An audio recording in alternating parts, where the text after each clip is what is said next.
Some secrets are buried so deep in the mountains that even the snow can't cover them.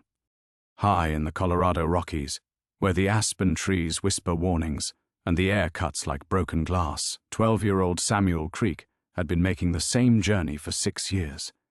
Every Tuesday and Friday, he'd hike the treacherous 2-mile trail to the isolated cabin where the woman lived, the one the townspeople called Cabin Woman in hushed, uncomfortable tones.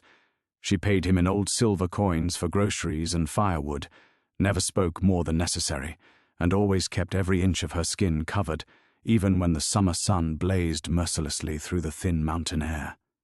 Samuel never questioned her ways. His grandmother had taught him that some folks carried burdens too heavy for curious eyes, and respect was the kindest gift you could offer a broken soul.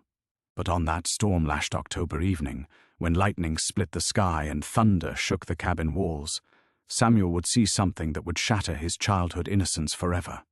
The woman's terrible secret, carved into her very flesh, would lead him down a path where government lies, Cold War horrors, and the desperate fight for truth collide in the shadows of the towering peaks.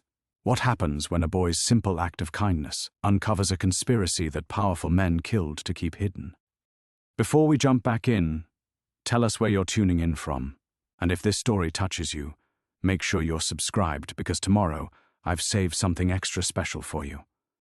The storm arrived 3 hours earlier than Samuel had expected, swallowing the October afternoon in bruised clouds that turned the mountain peaks into jagged shadows. He'd been splitting kindling behind the cabin woman's shed when the first fat raindrops struck his shoulders, followed by a wind that bent the pine trees nearly horizontal. "You best get inside, boy," came the voice from the cabin's back door. Clara Whitmore, though Samuel had only learned her real name by overhearing conversations in town, stood silhouetted against the warm lamplight. Even now, with the temperature dropping toward freezing, she wore her usual long sleeves and high collar, her graying hair pulled back in a tight bun that revealed nothing of her neck. Samuel gathered an armload of the split wood, his 12-year-old frame struggling against gusts that seemed determined to knock him sideways. "I should head home, ma'am. Ma will worry if I'm caught out in this." "Road's already washed out," Clara said, stepping aside to let him pass. "Heard it on the radio. Flash flooding down in Miller's Creek. You'll spend the night here and I'll hear no argument about it." The cabin's interior was exactly as Samuel had glimpsed it during his twice-weekly deliveries over the past 6 years, sparse but clean, with handmade furniture and shelves lined with books that looked far too sophisticated for someone living this far from civilization. Medical texts, he noticed, physics journals with dates going back decades, and photographs, always face down, scattered across a small writing desk near the single window. "There's soup on the stove," Clara said, moving to the kitchen with those careful, measured steps he'd grown accustomed to. Never hurried, never casual, always as if each movement had been planned 3 steps ahead, and cornbread in the Dutch oven. Lightning cracked overhead, close enough that the cabin's windows rattled in their frames. Clara flinched, actually flinched, and Samuel caught something in her expression he'd never seen before. Fear. Not the ordinary fear of a bad storm, but something deeper, more primitive, like an animal that had learned to associate loud noises with pain. "Ma'am? You all right?" She straightened immediately, smoothing down her sleeves in that nervous gesture he'd noticed whenever anyone came too close. "Fine. Just tired. Storms make me tired." Samuel had learned to read the silences in Clara's speech, the careful pauses where other words wanted to live. After 6 years of delivering groceries and chopping wood, he'd developed an instinct for her moods. Today felt different, brittle, like glass under pressure. They ate in companionable quiet, the storm raging outside with increasing fury. Samuel snuck glances at Clara between spoonfuls of surprisingly good vegetable soup, wondering, not for the first time, why a woman who could afford to pay him in pre-1965 silver coins lived like a hermit in the mountains. Why she'd never once invited him inside until tonight. Why she always watched the tree line when she thought he wasn't looking, as if expecting unwelcome visitors. "How long you been up here, ma'am?" The question slipped out before Samuel could stop it. His grandmother had taught him better manners than that. Clara's spoon paused halfway to her lips. Long enough. Must get lonely. Lonely's safe. She set down her spoon, those grey eyes studying his face with an intensity that made Samuel squirm. Sometimes safe is all a person can manage. Another lightning strike, this one close enough to turn the cabin windows white. The lights flickered, and in that brief moment of semi-darkness, Samuel could have sworn he saw Clara's face change, younger somehow, terrified in a way that had nothing to do with losing electricity. The lights steadied. Clara's mask slipped back into place. "I should check the roof," she said, rising from the table. "Sometimes the flashing around the chimney works loose in storms like this. I can do it, ma'am. I'm good with heights." "No." The word came out sharper than Samuel had ever heard her speak. "You stay inside. Finish your soup." She moved toward the back door, pulling on a heavy canvas coat that had seen better decades. Samuel watched through the kitchen window as Clara's flashlight beam bobbed toward the ladder he'd propped against the cabin's north wall earlier that week. The wind was howling now, driving rain in sheets that turned the world into a grey blur. He just started clearing the dishes when the scream cut through the storm. Not a cry for help. Not a shout of surprise. A scream of pure terror that raised every hair on Samuel's arms and sent him racing toward the back door without thinking. The sound of Clara's flashlight clattering against the cabin's metal roof. The awful silence that followed. Samuel burst outside into the storm's fury, squinting against driving rain that felt like needles against his face. Clara lay motionless beside the woodpile, her canvas coat torn open, one sleeve ripped completely away. And for the first time in 6 years, Samuel Creek saw what the cabin woman had been hiding. Samuel's breath caught in his throat as he stared down at Clara's unconscious form. The torn canvas had fallen away from her left arm, revealing skin that looked like a roadmap of hell itself. Burns covered every visible inch, not the random, chaotic scars of an accident, but precise geometric patterns that formed interlocking circles and straight lines. The marks were old, decades healed, but raised and angry-looking even in the storm's dim light. They reminded Samuel of the designs his mathematics teacher had shown the class, the ones with Greek names he couldn't pronounce. Sacred geometry, she'd called it. But there was nothing sacred about what someone had done to Clara Whitmore. "Ma'am?" Samuel dropped to his knees beside her, rain soaking through his jeans instantly. "Clara, can you hear me?" Her eyes fluttered open, unfocused at first, then locking onto his face with sudden wild panic. "No," she whispered, her voice barely audible above the storm. "You can't. You weren't supposed to—" She struggled to sit up, clutching at the torn sleeve with her good hand, trying desperately to cover what Samuel had already seen. Her movements were frantic, almost animalistic, like a wounded creature trying to hide from predators. "It's okay," Samuel said, though his voice came out higher than he intended. "You fell off the ladder, hit your head on something. We need to get you inside. You can't tell anyone." Clara's fingers dug into his wrist with surprising strength, her grey eyes, usually so controlled and distant, now blazed with something between terror and desperation. "Promise me. Whatever you think you saw." "I promise," Samuel said quickly, though he had no idea what he was promising or why. "Can you stand? You're bleeding." She was. A gash on her forehead leaked steady crimson that the rain couldn't wash away fast enough. But Clara seemed more concerned with her torn clothing than any injury, pulling the canvas coat closed with shaking hands as Samuel helped her to her feet.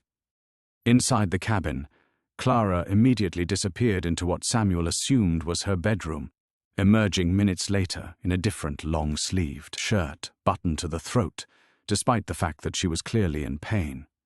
She'd tied a dish towel around her head to cover the bleeding, but her movements remained sharp and jerky, like a marionette with tangled strings. "I should call someone," Samuel said, hovering near the kitchen table. "Doc Patterson, maybe. That cut looks deep. No doctors." Clara's voice had regained some of its usual steadiness, but Samuel could see the tremor in her hands as she poured herself a glass of water. "No one comes here, Ever. You know that. He did know that.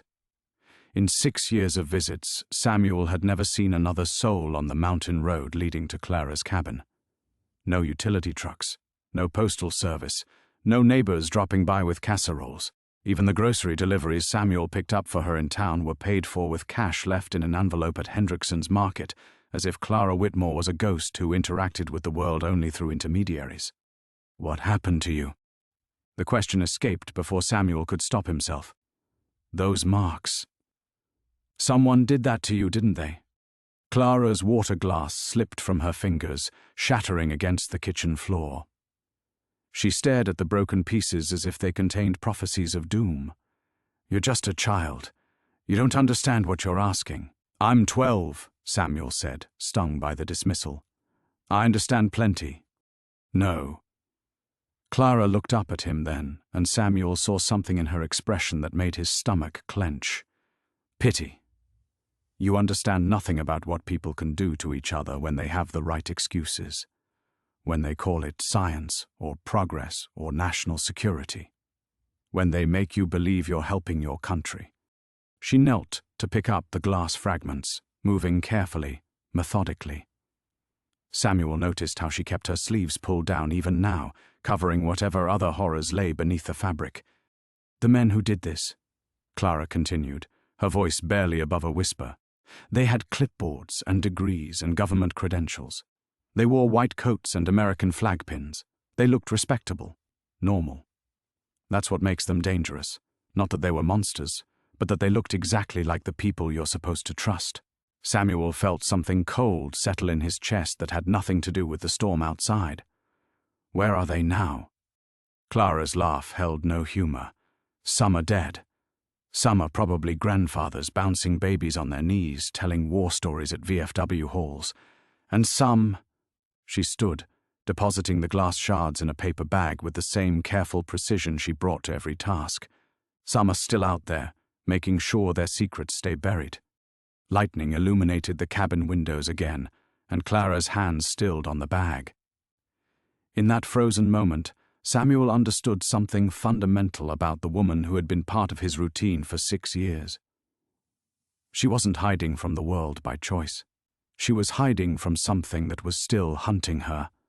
The silence stretched between them like a taut wire, broken only by the storm's relentless assault on the cabin walls. Samuel watched Clara's face in the lamplight, searching for clues in the lines around her eyes, the careful set of her mouth.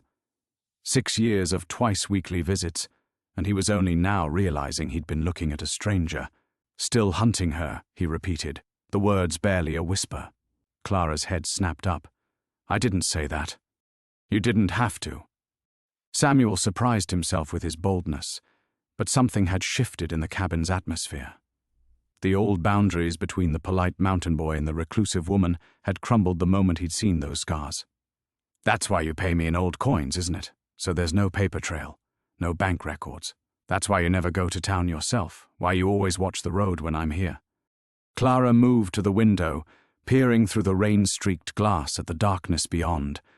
Her reflection looked ghostly, fragmented by water trails. You're clever. Too clever for your own good. My dad always said the same thing.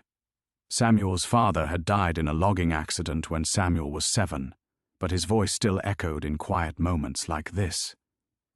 Curiosity killed the cat, son, but satisfaction brought him back. Your father was wise. Clara pressed her palm against the glass, and Samuel noticed how her fingers trembled. Some knowledge comes with a price too high to pay. Thunder rolled across the mountains, and something in its rumble made Clara stiffen. She tilted her head, listening with the intensity of a deer catching scent of wolves. Samuel heard nothing but storm noise, but Clara's sudden alertness sent ice through his veins. What is it? Probably nothing. But Clara moved away from the window, reaching for the kerosene lamp on the kitchen table. Sometimes engines sound like thunder in weather like this. She turned the wick down until the cabin plunged into near darkness, lit only by the faint glow of coals in the wood stove. Samuel's heart began hammering against his ribs. Engines? Shh. Clara crept back to the window, staying low, peering through the bottom corner of the glass. Lightning flickered again, illuminating her face in stark black and white, and Samuel saw naked fear there.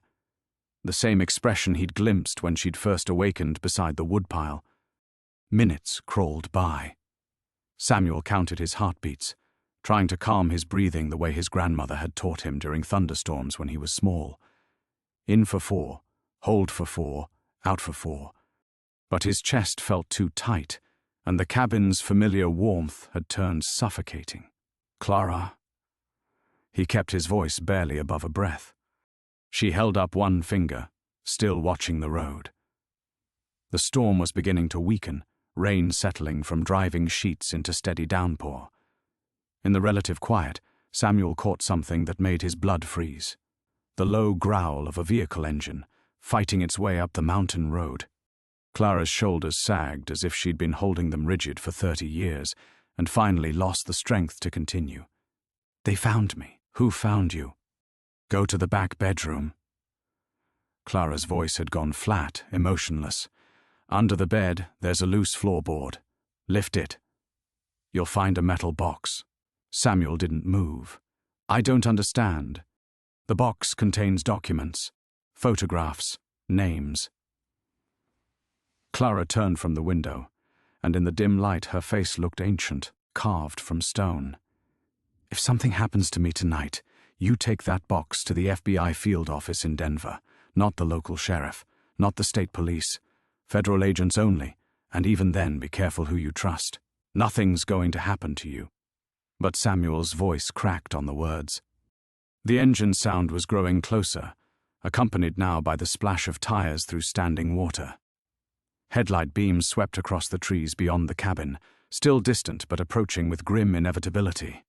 Clara knelt in front of Samuel, gripping his shoulders with both hands. This close, he could smell her fear, sharp and metallic, like copper pennies. "Listen to me very carefully. Whatever happens in the next few minutes, you are just a boy who got caught in the storm. You know nothing about my past. You've never seen my scars. You deliver groceries twice a week for pocket money. Nothing more. I won't leave you. You will if I tell you to." Clara's fingers tightened. "Samuel, these people killed children to keep their secrets. They won't hesitate to kill another one." The headlights were visible through the cabin windows now, twin beams cutting through rain and darkness. Samuel felt the world tilting around him, his ordinary life sliding away like snow from a steep roof. 6 years of routine grocery deliveries and friendly small talk were dissolving, replaced by something vast and terrible that he couldn't yet comprehend. The engine noise stopped. Car doors slammed in the distance. Clara stood, her face resolute. "Choose, Samuel. Run, or watch them bury us both." Samuel's feet felt rooted to the cabin floor, like the ancient pines outside, his body refusing to obey Clara's desperate command. Every rational thought screamed at him to run, to slip out the back door into the storm and disappear into the familiar darkness of the mountain trails he'd traveled since childhood. But his legs wouldn't move, paralyzed by a terrible mixture of loyalty and terror that left him trembling in the dim light. "I can't," he whispered, the words barely audible above his thundering heartbeat. "I can't just leave you." Heavy footsteps splashed through puddles outside, growing closer with each measured stride. Samuel counted at least 2 sets, maybe 3, moving with the careful precision of hunters who'd cornered their prey. These weren't lost travelers seeking shelter from the storm. These were the men Clara had been hiding from for 30 years, and they'd finally found her. Clara's face cycled through expressions Samuel had never seen before, fear giving way to resignation, then hardening into something that looked almost like relief, as if she'd been waiting for this moment, dreading it and craving it in equal measure. "Then we're both going to die tonight," she said simply, "and it will be my fault." The weight of those words hit Samuel like a physical blow. His comfortable world of grocery deliveries and wood chopping, of silver coins and polite conversation, had shattered completely.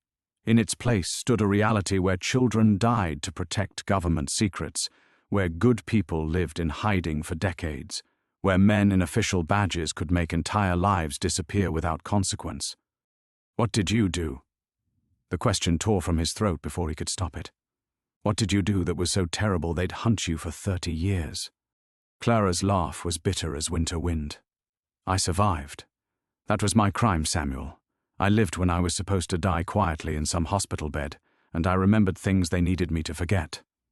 A fist hammered against the front door, 3 sharp knocks that seemed to shake the entire cabin. Samuel's knees nearly buckled at the sound. This was really happening. The monsters from Clara's past had found them both, and there was nowhere left to run. Clara Hartwell. The voice from outside was calm, professional, with the flat accent of someone from far away. Not local, not friendly. We know you're in there. Open the door, and we can discuss this civilly. Hartwell, not Whitmore. Samuel filed the name away in his mind, even as his thoughts scattered like startled birds. How many identities had Clara worn over the years? How many times had she been forced to start over, to become someone new? Clara pressed her back against the door, as if her slight frame could somehow hold back the tide of her past. "I won't go back," she called out, her voice steady despite the terror in her eyes. "I'd rather die up here." "That can be arranged." A different voice this time, younger, with an edge of impatience that made Samuel's skin crawl. "But we'd prefer to handle this quietly. For everyone's sake." Samuel's mind raced through impossible calculations. The back window was too small for Clara to fit through, even if she could manage it with her injuries. The front door was the only real exit, and it was blocked by whatever government agents or contractors or killers waited outside. They were trapped, and everyone in the cabin knew it. "The boy's just a local kid," Clara said, desperation creeping into her voice. "He doesn't know anything. Let him walk out of here. Sorry, Clara. Witnesses are a liability we can't afford." The casual way the man said it, as if Samuel's life was nothing more than a minor accounting problem, sent rage flooding through the boy's veins. For 6 years, he'd delivered groceries to this woman. He'd chopped her wood, shoveled her walkway, accepted her strange silver coins without question. She'd become part of his routine, part of his world, as familiar and dependable as sunrise over the mountain peaks. Now these strangers wanted to erase them both, to make it as if Samuel Creek and Clara Whitmore had never existed at all. "What's in the box?" he whispered urgently. "Under the floorboard. What's so important they'd kill for it?" Clara looked at him with something that might have been pride. "Proof," she said simply. "Names, dates, photographs. Evidence of what they did to hundreds of people in the name of national defense. Evidence that could destroy careers, topple administrations, send powerful men to prison." The door shuddered as someone tested the lock. Samuel realized with growing horror that his choice was no choice at all. Run and abandon Clara to face her demons alone, or stay and watch those same demons consume them both. Either way, the 12-year-old boy who'd delivered groceries up the mountain that afternoon was never going home again. Samuel felt the last threads of his old life snapping like overstressed cables. The boy who worried about math homework and helping his mother with chores was dissolving, replaced by someone harder, someone forced to make decisions no child should face. He looked at Clara, really looked at her, and saw not just the reclusive woman who paid him in silver coins, but a survivor who'd been fighting a war for 3 decades. "The box," he said, his voice steadier than he felt. "I'm getting the box. Samuel, no." Clara grabbed for his arm, but he was already moving toward the back bedroom. "If they catch you with it, then they catch me with it." He paused at the bedroom doorway, meeting her eyes. "You said some knowledge comes with a price. Maybe it's time someone paid it." The bedroom was cramped and spartanly furnished. Just a narrow bed, a wooden chair, and a trunk that probably held all of Clara's worldly possessions. Samuel dropped to his knees beside the bed, running his hands along the floorboards until he found one that shifted under pressure. His fingers were clumsy with adrenaline, but he managed to pry up the board, revealing a metal box about the size of a shoebox, nestled in the space beneath. The box was heavier than expected, and warm to the touch from years of hiding beneath heated floorboards. Samuel clutched it against his chest and felt the weight of whatever secrets lay inside. Secrets important enough to kill for. Secrets that had shaped Clara's entire life for 30 years. The front door exploded inward just as Samuel reached the main room. Wood splinters flew across the cabin as 3 men in dark coats stepped through the wreckage, their faces cold and professional in the lamplight. The lead man was older, maybe 50, with silver hair and the kind of pale eyes that seemed to look through people rather than at them. Behind him stood 2 younger men, both carrying handguns with practiced ease. "Hello, Clara." The older man's voice carried a hint of sadness, as if he genuinely regretted what was about to happen. "You look well. Mountain air agrees with you." Clara stood perfectly straight, her chin raised in defiance despite the tremor in her hands. "Hello, Mitchell. Still cleaning up messes for people who don't have the courage to do their own dirty work?" Mitchell's smile held no warmth. "Some messes require specialized attention." "You should have stayed dead, Clara. It would have been easier for everyone." Samuel pressed himself against the bedroom doorframe, the metal box burning against his ribs beneath his jacket. His heart hammered so hard he was certain the men could hear it, but they seemed focused entirely on Clara. For the moment, he remained invisible, just a terrified child, paralyzed by events beyond his understanding. "Easier for the men who turned innocent people into test subjects," Clara said. "Easier for the doctors who watched children die from radiation poisoning. Easier for the officials who covered it all up when the program went sideways. National defense requires difficult choices." Mitchell stepped further into the cabin, his shoes crunching on broken glass from Clara's earlier accident. "You volunteered for the program. You knew the risks." "I was 19 years old." Clara's composure finally cracked, decades of suppressed rage erupting like a broken dam. "I was told I was helping develop medical treatments for cancer patients. I was told the radiation levels were safe. I wasn't told I was being used as a human guinea pig for weapons research." Samuel felt pieces of the puzzle clicking into place in his mind. The geometric scars covering Clara's body weren't random. They were deliberate, precise, the result of controlled radiation exposure designed to test the effects on human tissue. The US government had experimented, on its own citizens, and Clara had been one of their victims. One of Mitchell's companions shifted restlessly, his gun hand twitching. "We don't have time for this reunion, sir. Someone might have seen us on the road." Mitchell nodded, his expression hardening. "You're right, of course. Clara, you know why we're here. Where are the documents, the photographs, everything you took when you disappeared from the Brookhaven facility?" "Burned. Years ago." Clara's lie came smoothly, but Samuel caught the slight glance she threw toward the bedroom where he crouched. "I just wanted to disappear, Mitchell. I never planned to cause trouble for anyone. I might believe that if we hadn't intercepted communications suggesting otherwise. Certain parties in Washington are nervous about upcoming congressional hearings on Cold War medical experiments. Your name came up in some very uncomfortable conversations." Samuel understood with crystal clarity that this moment would define the rest of his life, however long that might be. He could stay hidden, clutching Clara's secrets while watching her die. He could try to run, abandoning her to face her past alone.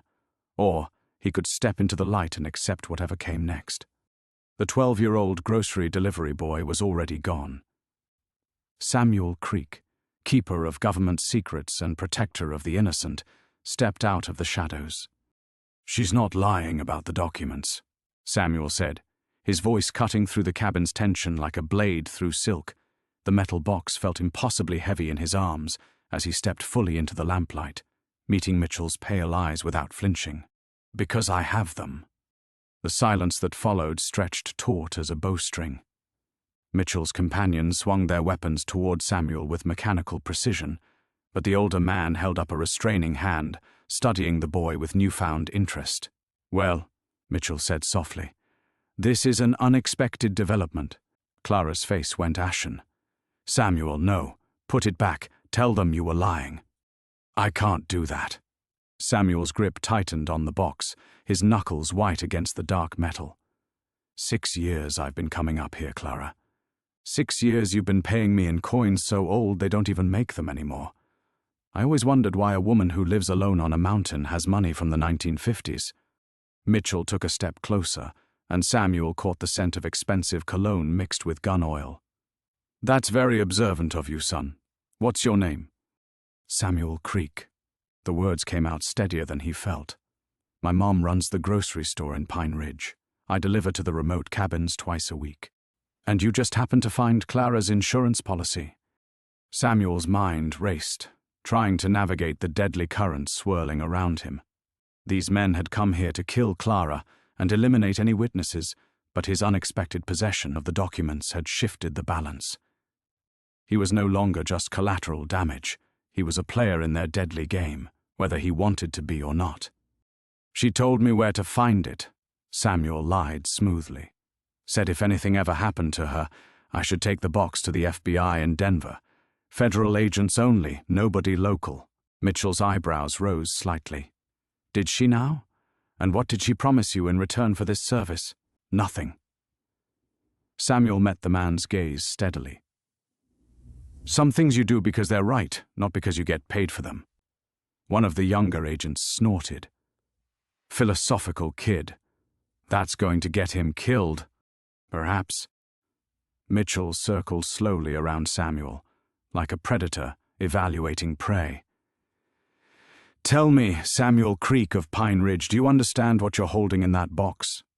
Proof that the government used people like lab rats. Samuel's voice carried an edge of anger that surprised even him. Proof that they burned Clara and hundreds of others with radiation, then tried to cover it up when people started asking questions. Such a simple way to view a complex situation. Mitchell stopped in front of the broken window, rain still driving through the shattered glass. What would you say if I told you that research saved thousands of lives?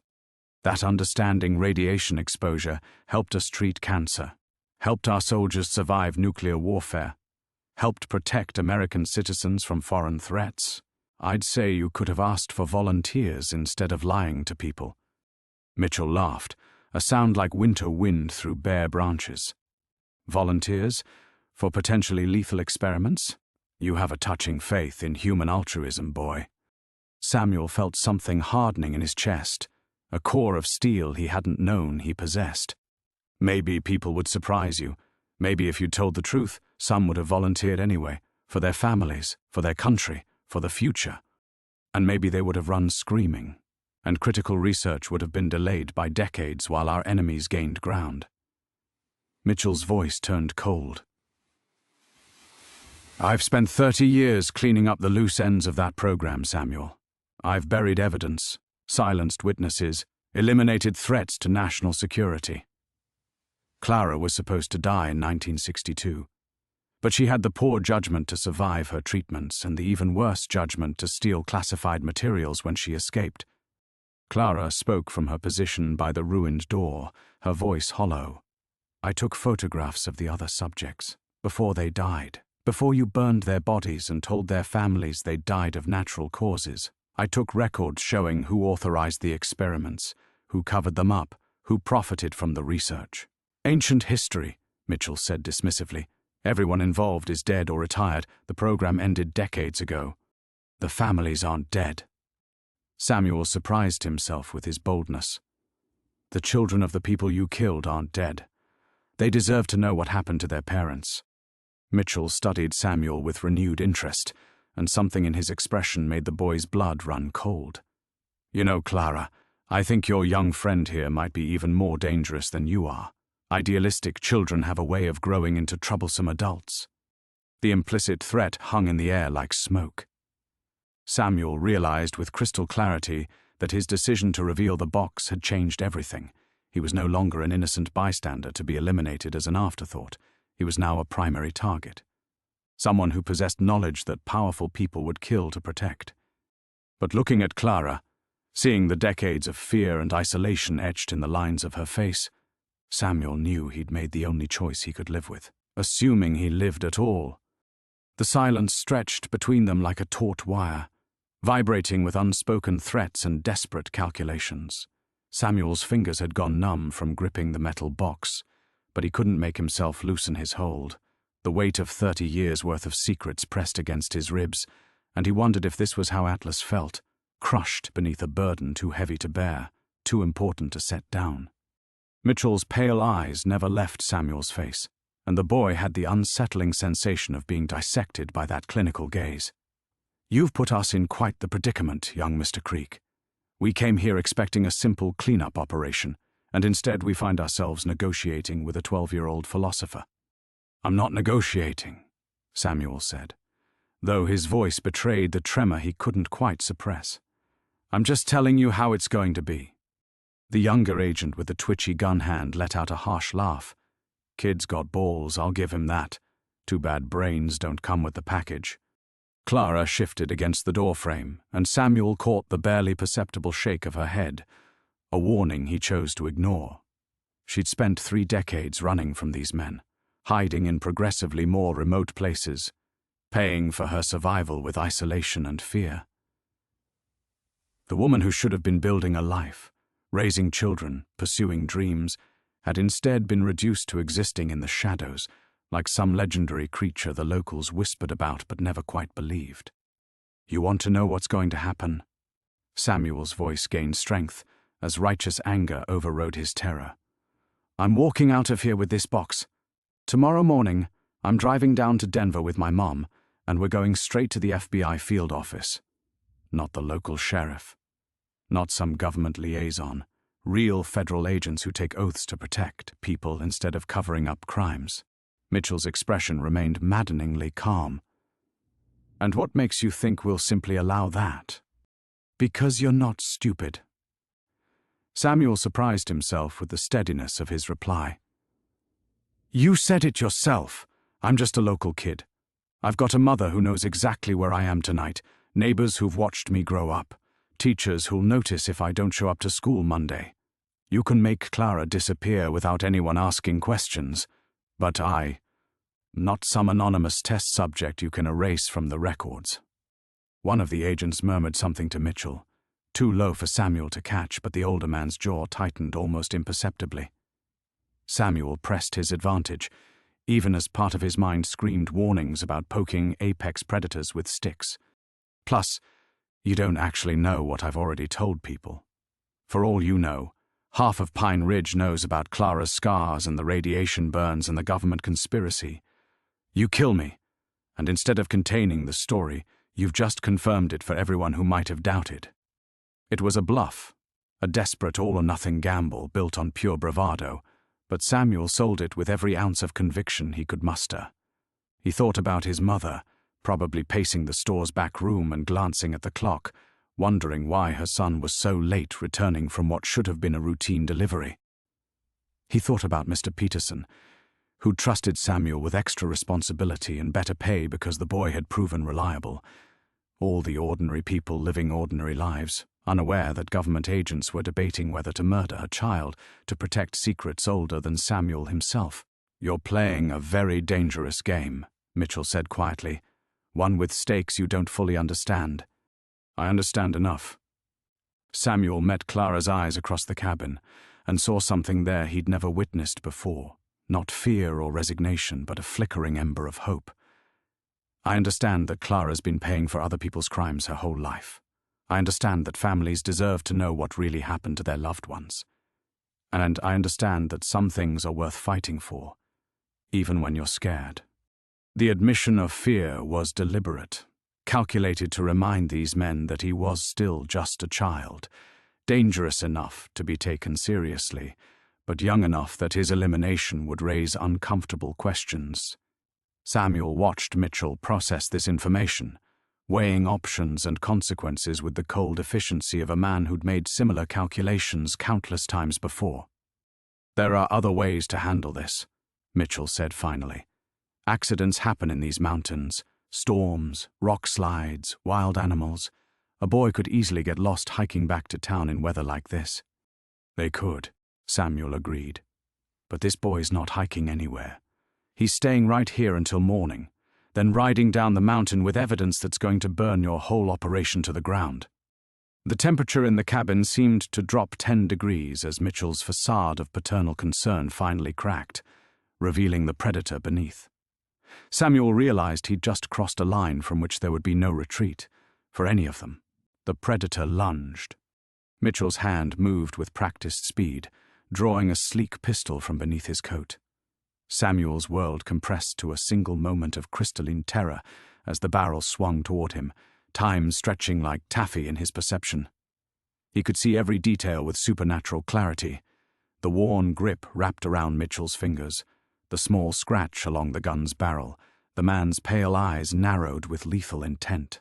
But Clara was faster. 30 years of living like hunted prey had honed instincts Samuel couldn't match. She hurled herself sideways, crashing into Mitchell's arm just as the gun discharged. The shot exploded through the cabin like thunder, deafeningly loud in the confined space. Samuel felt the bullet's wake brush past his ear, close enough that he smelled the metallic scorch of its passage. The metal box flew from his numb fingers as he dove behind the overturned table, Clara's precious evidence scattering across the floorboards in a cascade of photographs and documents. 30-year-old images of burned and dying test subjects spread like gruesome playing cards, while typed reports detailing radiation exposure levels fluttered in the wind from the shattered window. "Secure the materials," Mitchell barked, blood streaming from where Clara's desperate tackle had split his lip. "Don't let a single page escape." The two younger agents moved with military precision, one sweeping documents into a canvas bag while the other kept his weapon trained on Clara's prone form. Samuel pressed himself against the floor, splinters of wood digging into his palms as he tried to process the impossible speed with which everything had gone wrong. Clara groaned, attempting to push herself upright. Mitchell planted a polished shoe on her back, keeping her pinned to the floor. 30 years, Clara. 30 years you've been running, and it ends here in this pathetic little hovel you call home. Samuel's terror crystallized into something harder, more useful.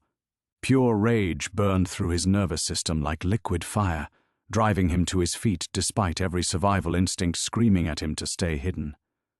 These men had turned Clara into a living ghost, stolen her life as surely as if they killed her, and now they were about to finish what they'd started 3 decades ago. "Get away from her!" Samuel's voice cracked as he lunged for the nearest weapon he could find, Clara's heavy iron poker from beside the fireplace. The metal felt alien in his hands, too heavy and too real for a 12-year-old boy who'd never hurt another living thing. The agent gathering documents looked up from his work, almost amused. "Kid's got spirit. Shame it won't matter." Samuel swung the poker with all the desperate strength he could muster, aiming for the man's head. But combat was an adult's game played by adult rules, and Samuel was still just a frightened child. The agent caught the poker's shaft effortlessly, twisting it from Samuel's grip with casual brutality that sent the boy sprawling. "Please."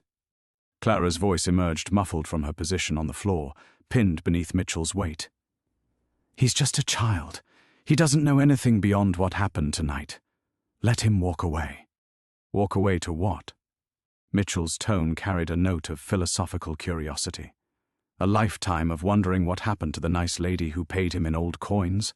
A growing obsession with government conspiracies and cover-ups? The slow transformation from innocent child to dangerous adult?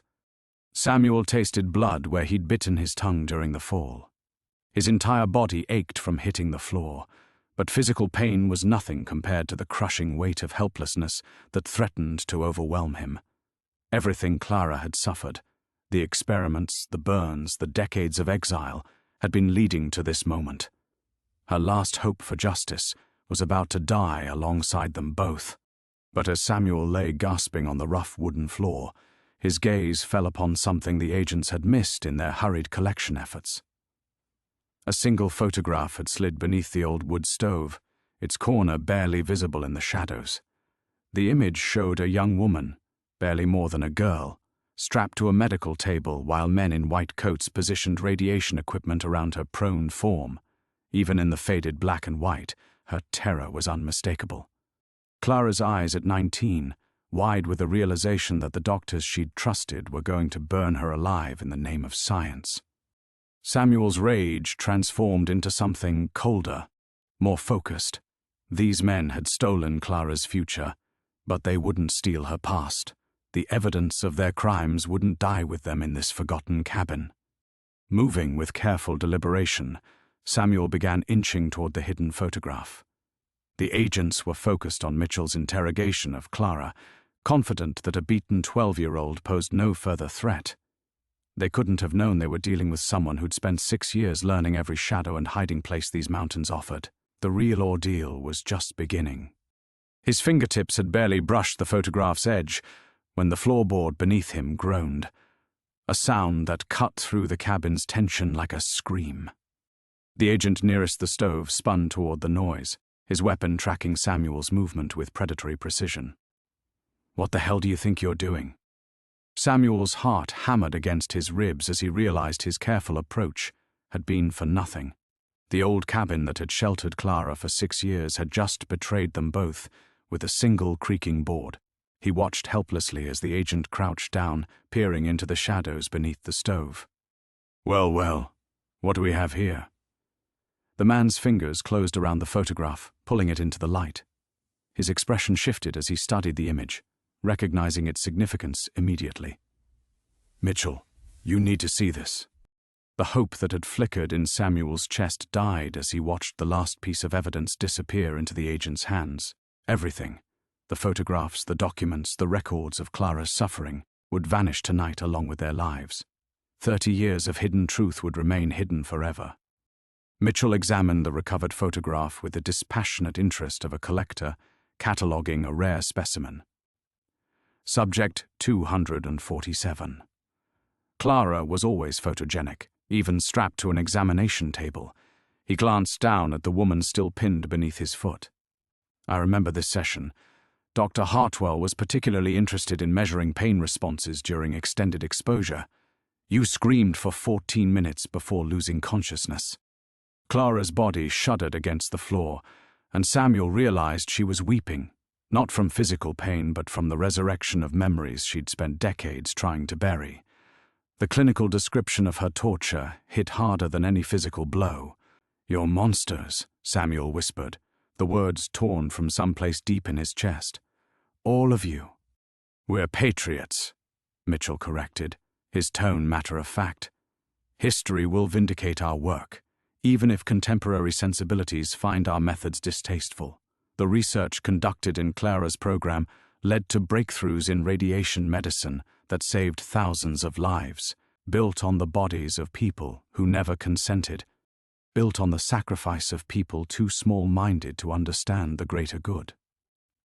Mitchell's voice carried the weight of absolute conviction. Clara and her fellow subjects served their country in the most meaningful way possible.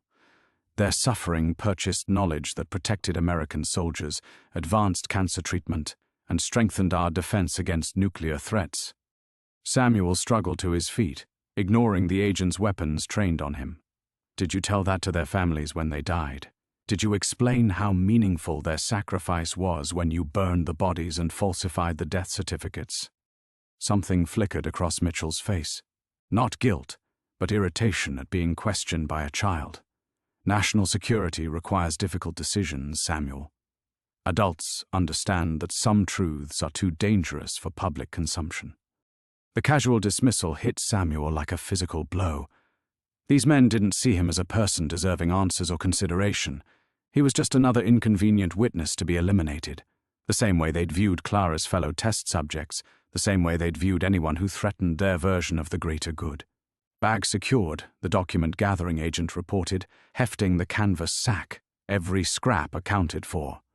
Mitchell nodded, then drew his sidearm again. "Clara, you've caused us considerable trouble over the years. I want you to know this isn't personal. You're simply a loose end that should have been tied off decades ago." "Wait." Clara's voice emerged hoarse but determined. She managed to lift her head despite the weight pressing down on her back. "I'll make you a deal." Mitchell raised an eyebrow. "I'm listening." "Let the boy go. He doesn't know anything that could hurt you. He's just a local kid who stumbled into something beyond his understanding. Take me, take the evidence, close the file permanently. But let Samuel walk back to his mother." Samuel felt something breaking apart inside his chest. Even facing execution, Clara was trying to protect him the same way she'd spent 6 years protecting everyone in Pine Ridge, by keeping her secrets buried. The woman who should have been surrounded by family, who should have known love and laughter, instead of isolation and fear, was spending her final moments thinking about someone else's safety. Clara, no. Quiet, Samuel. Her eyes met his across the cabin, and he saw in them all the maternal love she'd never been allowed to give. Some things matter more than justice. Some people matter more than revenge. Mitchell considered the offer with the same clinical detachment he'd shown throughout the confrontation. Samuel watched him weigh variables: public exposure risk, operational complexity, resource allocation, reducing human lives to mathematical problems with optimal solutions. "I'm afraid that's not acceptable," Mitchell said finally. "The boy has seen too much, knows too much. Leaving witnesses alive is how programs like ours get exposed in the first place." The last ember of hope died in Clara's eyes, and Samuel realized they were both about to pay the ultimate price for seeking justice in a world that valued secrets more than truth.